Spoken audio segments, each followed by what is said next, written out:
Bakery Bakers, a sweet and sour tale. Bakery Bakers was not just a name, it was a legacy. A family business, passed down through generations, kneading love and tradition into every loaf and pastry. Old Mrs. Willow, the matriarch, was the heart of it all. Her hands, gnarled and flour-speckled, held the secret to the perfect crust. Her eyes, twinkling with mischief, held the recipe for the most delectable fillings. Her son, Arthur, was the muscle. Strong and silent, he was the one who transformed sacks of flour into mountains of dough. His wife, Lily, was the artist. With a delicate touch, she turned plain cakes into masterpieces, adorning them with flowers that seemed to bloom with every bite. Then there were the children. Twins, Max and Mia, were the bakery's future.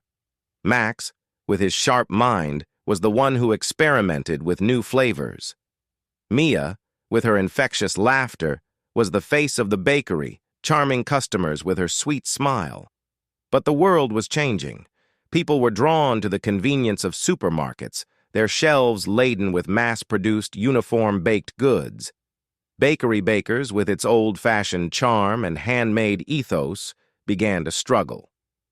The family was faced with a tough choice: adapt or perish. They could modernize, introduce new machinery, and compromise on quality. Or they could hold on to their traditions, risking bankruptcy. The decision tore them apart. Max argued for change, while Mia clung to the past. Arthur, the silent pillar, was torn between his love for tradition and the need to survive. And Mrs. Willow, with her failing health, watched the conflict unfold with a heavy heart. As the tension mounted, strange things began to happen. The ovens seemed to have a mind of their own, baking bread that tasted like dreams. The dough, usually predictable, started behaving erratically, forming intricate patterns like magic.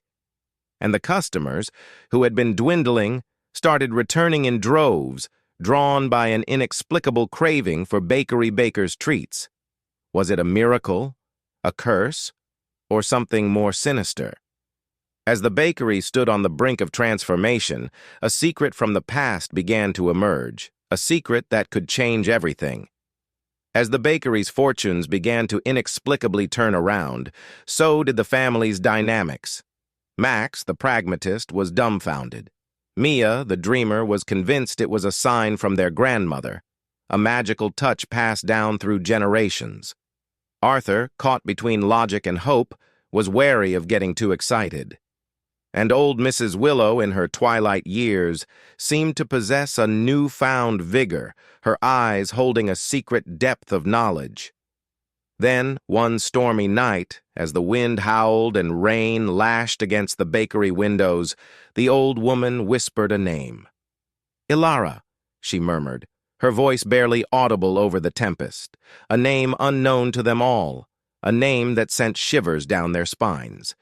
Intrigued and terrified, they began to delve into the bakery's history. They discovered that Ilara was a baker, a woman of extraordinary talent who lived centuries ago. Her bread, they said, was not just food, but a form of magic. It could heal, it could console, and it could even bring people together. But she had disappeared mysteriously, leaving behind only a legendary reputation and a secret recipe hidden somewhere in the bakery.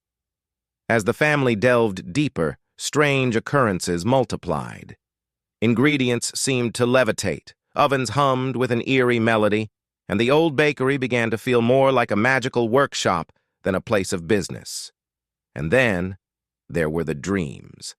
Vivid, haunting dreams of a woman with emerald eyes, a woman who beckoned them to follow.